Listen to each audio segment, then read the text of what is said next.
फिर एक बार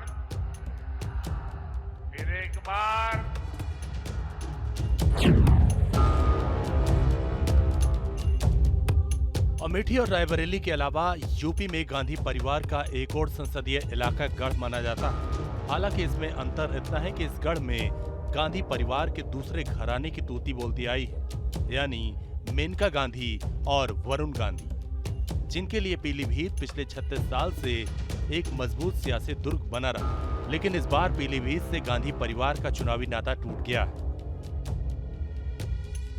अब की बार पीलीभीत की जनता के सामने ना तो मेनका गांधी हैं और ना ही वरुण गांधी। तो क्या इस चुनाव में यहाँ के वोटर्स उम्मीदवारों को हर कसौटी पर कसेंगे या लहर के मुताबिक अगले 5 साल की नुमाइंदगी पर अपना मुहर लगाएंगे? इसलिए 24 का अखाड़ा में चुनावी नब्ज टटोलने आज हम पहुंच गए पीलीभीत। नमस्कार, 24 के अखाड़ा में आपका स्वागत है। मैं हूं मोहित राज दुबे। पहुंच चुका हूं उत्तर प्रदेश के पीलीभीत में। पीलीभीत वो जगह है जहां पर जल, जंगल, जमीन के साथ प्राकृतिक सौंदर्य अपने आप में अद्भुत है। नेपाल की सीमा यहाँ से सटती है, उत्तराखंड की सीमा यहाँ से लगती है। कई भाषाओं का यहाँ पे बोध होता है। बांसुरी के लिए ये दुनिया में प्रसिद्ध नगरी है। अब सवाल ये उठता है कि लोकसभा चुनाव के मद्देनजर सियासी समीकरण क्या है। दरअसल मेनका गांधी, वरुण गांधी का करीब 35 सालों से पीलीभीत से नाता रहा है। 1989 में पहली बार मेनका गांधी चुनाव लड़ी, निर्दलीय जीतकर संसद पहुंच गई। लेकिन 35 सालों का यह नाता इस बार खत्म हो रहा है। खत्म इस रूप में हो रहा है क्योंकि भारतीय जनता पार्टी ने वरुण गांधी को टिकट नहीं दिया है। उनकी जगह जितिन प्रसाद को टिकट दे दिया गया है। बीजेपी को पता है कि चुनौती बड़ी है, लिहाजा बीजेपी ने पूरी ताकत लगा दी है। प्रधानमंत्री नरेंद्र मोदी सहित तमाम बड़े नेता यहां पर चुनाव प्रचार करते हुए नजर आ रहे हैं। मुकाबला सीधे तौर पर भारतीय जनता पार्टी का है समाजवादी पार्टी के प्रत्याशी भगवत शरण गंगवार से। सवाल यह है कि इस बार मतदाता पीलीभीत के भीतर किन किन मुद्दों पे अपने मताधिकार का इस्तेमाल करेगा, क्या है यहाँ के सामाजिक समीकरण, आइए आपको बताते हैं।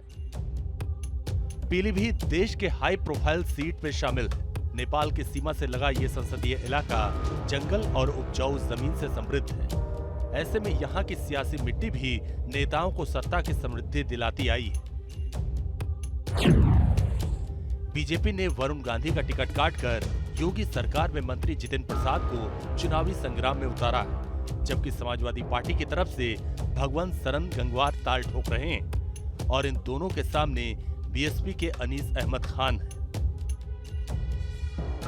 जितिन प्रसाद पीलीभीत के पड़ोसी संसदीय क्षेत्र शाहजहांपुर से 2004 में कांग्रेस सांसद रह चुके हैं। ये सीट एससी के लिए रिजर्व हो चुका है, लेकिन पीलीभीत में उनकी सियासी ताकत की पहली बार आजमाइश हो रही है। मेनका और वरुण के बगैर बीजेपी इस सीट को जीतने के लिए पूरी ताकत लगा रही है। पार्टी के सबसे बड़े स्टार कैंपेनर प्रधानमंत्री मोदी ने खुद यहाँ चुनावी रैली को संबोधित किया है।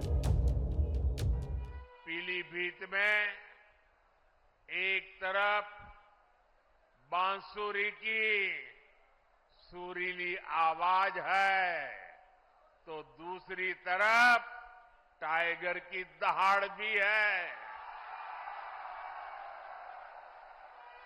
हमारी सरकार पीलीभीत टाइगर रिजर्व की ख्याति को भी देश और दुनिया के कोने कोने में ले जाने का काम कर रही है।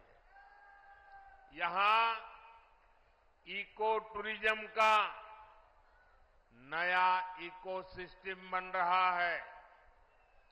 यहां के नौजवानों के लिए रोजगार और स्वरोजगार के नए अवसर बन रहे हैं। पीलीभीत में पीएम मोदी का आना जितिन प्रसाद की चुनावी जमीन को मजबूत करने की रणनीति का हिस्सा है। इसके पीछे एक वजह यह भी है कि पीलीभीत में मेनका और वरुण की गैर मौजूदगी में वोटर्स को मोदी गारंटी का पक्का भरोसा मिल जाए। हालांकि बीजेपी ने वरुण का टिकट काटा है, लेकिन उनकी मां मेनका गांधी को सुल्तानपुर से उम्मीदवार बनाए रखा है। बेटे को टिकट नहीं मिलने पर मेनका का बयान भी दिलचस्प है। पार्टी जो फैसला करती, लेकिन वरुण बहुत ही अच्छे एमपी थे और जो भी बनेंगे जिंदगी में और बहुत कुछ बनेंगे, देश के लिए अच्छा ही करेंगे। क्या मालूम क्या भविष्य होगा, जो भी होगा उज्जवल ही होगा।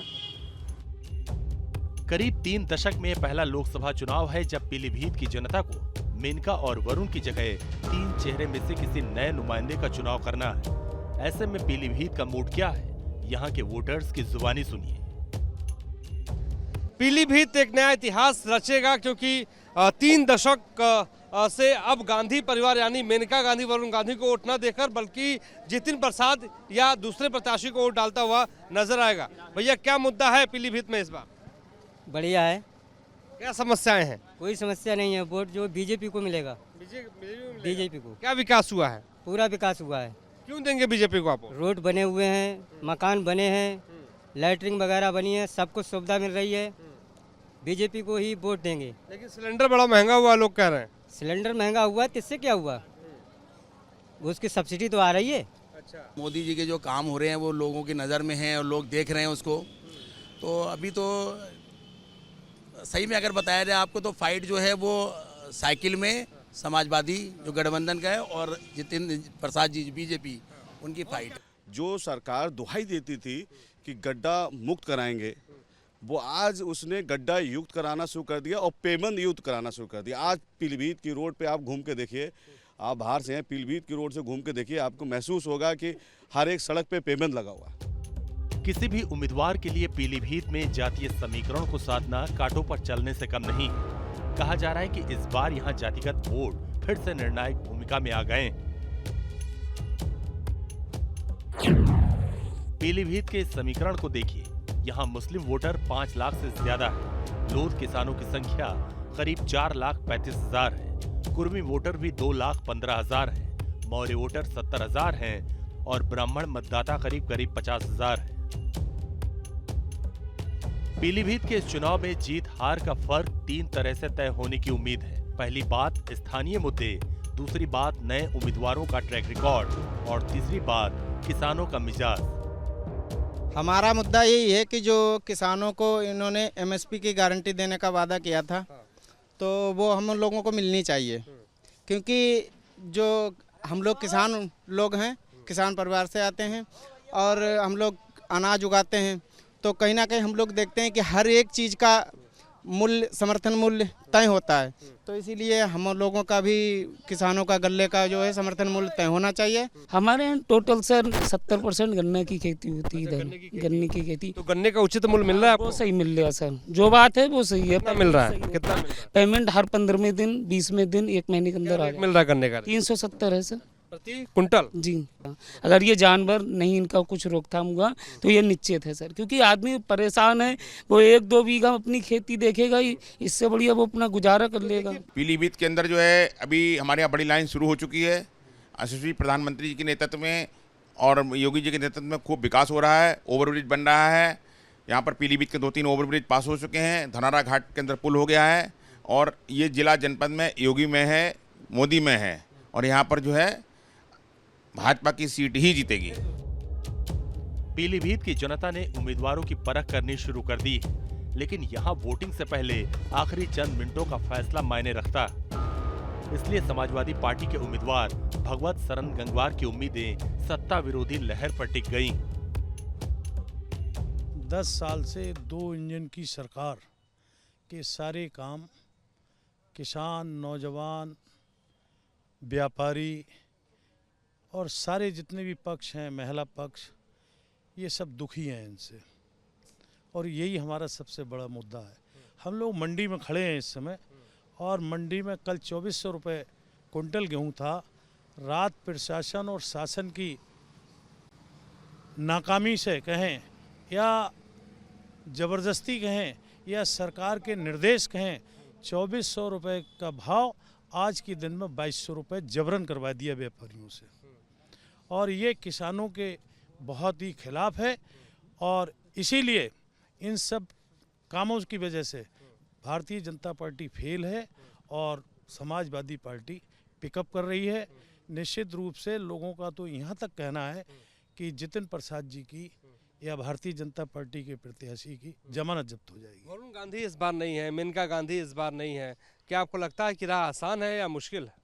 ऐसा नहीं है, वो उनका विषय है, क्यों नहीं है। और उनकी वजह से किला का भी कोई वो नहीं, जो लड़ता है जो आमने सामने होता है, आपस में जंग होती है, उन्हीं पर डिपेंड करता है। तो अब वो वैसे वो भले आदमी थे, अच्छे आदमी थे, उनकी कोई शिकायत पीलीभीत के लोग नहीं करते, लेकिन इनके बारे में बहुत सारे लोग कहते हैं यहाँ पे कई घटनाएं हो गई, इनके आते ही इलेक्शन तो हुआ नहीं हो, घटनाएं शुरू हो गई, गुंडागर्दी शुरू हो गई। पीलीभीत में बीजेपी के सामने चुनौती बढ़ी हुई है। वरुण का टिकट कटने के बाद गांधी परिवार के समर्पित कार्यकर्ताओं को साथ रखने के अलावा जातीय लिहाज से भी वोटर से कनेक्ट बनाकर रखना होगा और इस सब के लिए बीजेपी उम्मीदवार जितिन प्रसाद के पास मोदी गारंटी एक मास्टर स्ट्रोक की तरह है। पार्टी जो है विभिन्न मुद्दों को देखते हुए, दृष्टिकोण को देखते हुए फैसले लेती है और हम सब लोग पार्टी के अनुशासित कार्यकर्ता हैं। जो पार्टी का निर्देश होता है वो किया जाता है। पीलीभीत की जनता मोदी जी के प्रति अपार प्रेम और समर्थन दिख रहा है। तो कौन कौन से ऐसे मुद्दे हैं जिस पे आप चुनाव लड़ रहे हैं, क्या स्ट्रेटजी है आपकी? मुद्दा साफ है कि मोदी जी का 10 वर्ष का जो कार्यकाल है, उनका जो ट्रैक रिकॉर्ड है, जो कार्य हुए हैं, सिर्फ ऊपर के इंफ्रास्ट्रक्चर नहीं, गांव-गांव देखिए लाभार्थियों की जो मिलते हैं, विभिन्न योजनाएं हैं, वो मोदी सरकार ने, मोदी जी ने ये सुनिश्चित कराया कि जो योजनाएं चली हैं उनके लाभ नीचे ग्राउंड तक, लास्ट माइल तक पहुँचे और उसका परिवर्तन और लोगों का दिख रहा है कि जीवन स्तर में कैसे बदलाव आया। और यही मुद्दा है कि मोदी जी के 10 साल का कार्यकाल और आने वाले 5 साल के लिए जो उनकी सोच है उसके ऊपर। समाजवादी पार्टी से गंगवार यहाँ से जो है वो ताल ठोक रहे हैं, वो कह रहे हैं कि इस बार जो है वो जीतेंगे, मोदी जी पर निशाना साधते हुए नजर आ रहे हैं। वो कह रहे हैं कि जो विकास किया है खासतौर पे मोदी जी ने, वो सुनियोजित विकास नहीं है, सर्वांगीण विकास नहीं।